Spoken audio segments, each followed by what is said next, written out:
আমি আজকে ঘরের মধ্যে ফার্স্ট টাইম হচ্ছে গিয়ে পাউরুটি বানাবো।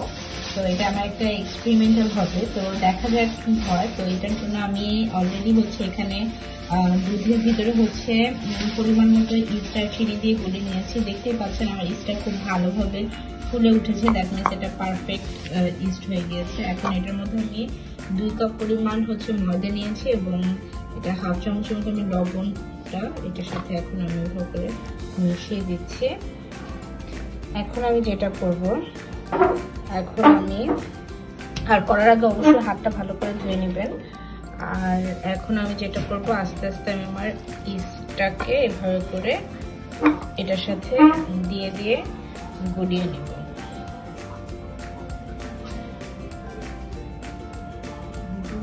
এটাকে আমি আমার হাত দিয়ে ভালো করে এখন মুছে নিচ্ছি। এখন এটাকে যেটা করতে হবে, এটার মধ্যে আমি আস্তে আস্তে করে আমি হচ্ছে হালকা 4 টেবিল চামচ মতো হচ্ছে গিয়ে তেল ইউজ করবো। কেউ যদি চায় এটার ভিতরে হচ্ছে গিয়ে সে বাটারও ইউজ করতে পারে। এটাকে হাতে আমি ঠিক অনেক ভালোভাবে অনেকক্ষণ লাইক 15-20 মিনিটের মতো এটাকে ভালো করে হাতে মুছে নিয়েছি আমি। এখন এটাকে আমি যেটা করব, এখন এটাকে হচ্ছে আমি ঠিক 1 ঘন্টার জন্য আমি এটাকে এভাবে করে ঢাকনা দিয়ে হচ্ছে এটা একটা গরম জায়গায় আমি রেখে দেব।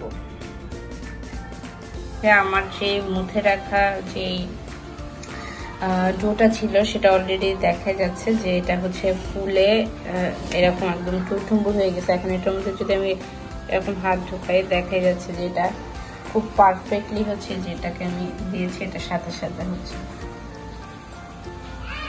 একদম মানে ফুলে গিয়েছে যেটা। এখন আমি যেটা করবো, এটাকে আরো একবার আমি ভালো করে মুছে নিব। আর আমরা ঠিক এভাবে আমরা মুছে নিচ্ছি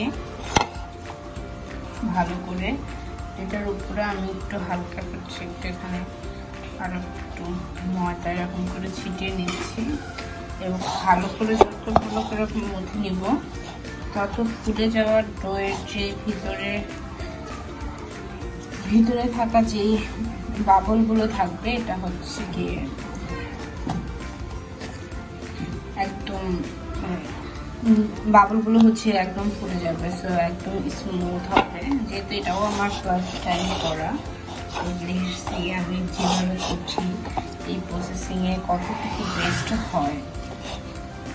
চারটা এখন যোগ করে নিয়েছি, যেহেতু আমি হচ্ছে লম্বা করে করছি না, লম্বা যে স্টিক করে যে ইয়েটা করে পাউরুটিটা করে, আমি ঠিক এভাবে করে আর কি ট্রাই করছি যে, এবং এভাবে করে রেখেছি। এখন অলরেডি এটাকে আমি আরো 30 মিনিট এভাবে করে ঢেকে রেখে দিব।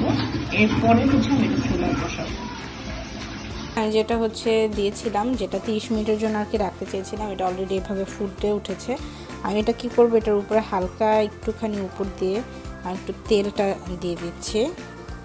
অনেক সুন্দর করে হচ্ছে গিয়ে ফুলে উঠছে আমার এখানে। এখন আমি ব্রাশ দিয়ে আর কি করতেছি না, হাত দিয়ে আমি জাস্ট করে ফেলতেছি।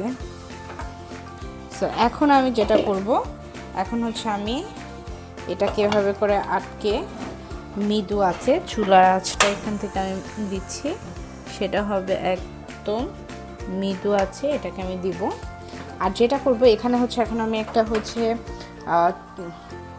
এটাকে কাভার করে দিব, সেটা হচ্ছে কাভার করে তারপরে হচ্ছে আমি এটা আস্তে আস্তে এটাকে 30 মিনিট সময় দিব এটা কুক হওয়ার জন্য।